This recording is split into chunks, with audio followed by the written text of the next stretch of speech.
Le cours était essentiel. C'est une chance d'avoir pu le faire pour la première fois en langue française. Là, je remercie bien sûr les autorités marocaines d'avoir pu organiser cela.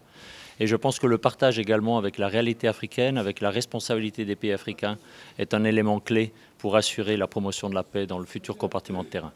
J'étais impressionné par les visites qu'on a faites dans les différents musées. Vous avez une grande culture de la paix. Vous avez des engagements qui sont crédibles et surtout, j'ai remarqué que vous avez une qualité clé, c'est toute la qualité sanitaire avec vos hôpitaux. Vous avez fait de nombreux engagements dans des terrains très difficiles. Vous avez vraiment pu apporter là, je pense, un vrai soulagement pour ces populations. Donc bravo pour cela.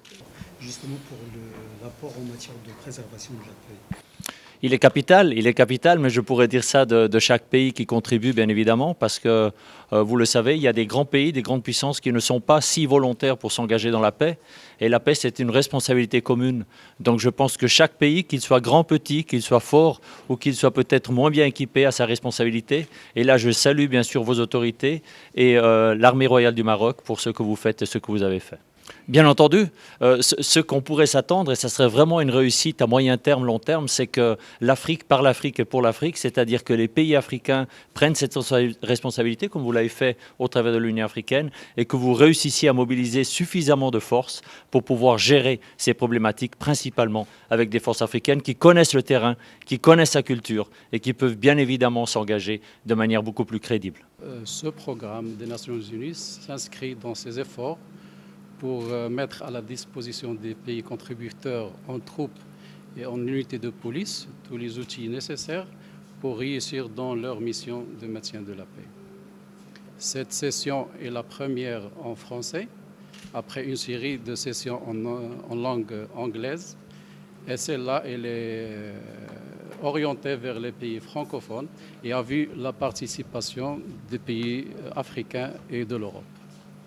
Alors, pour le programme, c'est un programme un peu global, général, qui a porté sur toutes les phases de planification, de préparation et d'accompagnement de ces unités dans leur mission. En français, Des enjeux de cette formation, justement. c'est la 5e fois qu'on le fait, mais la première fois en français. Sinon, c'était tout en anglais.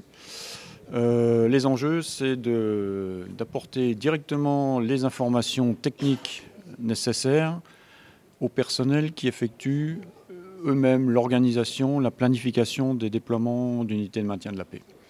Au lieu de donner ça à New York à un représentant, qui aura peut-être du mal à transmettre la masse des informations dans la capitale, le but, c'est que les gens qui effectuent le travail, eux-mêmes, dans la capitale, viennent là et reçoivent directement l'information. Complète en plus, parce que sur 2 semaines, on peut être très complet. Bon, j'ai vu les fiches d'évaluation qu'on leur a demandé de remplir. Pour l'instant, je vois qu'il y a une satisfaction à vue de nez à 90%. Je n'ai pas fait les calculs encore. On a fait des tests, on a fait un test initial de connaissances qui a rapporté 54% de réponses positives, enfin de bonnes réponses.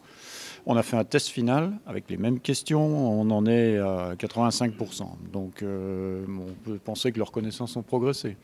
Alors le suivi, c'est pour eux surtout, qui mettent en œuvre ces connaissances chez eux quand ils sont rentrés, pour ceux qui vont organiser la contribution d'une unité. Militaire ou de police, c'est aussi bien militaire que police.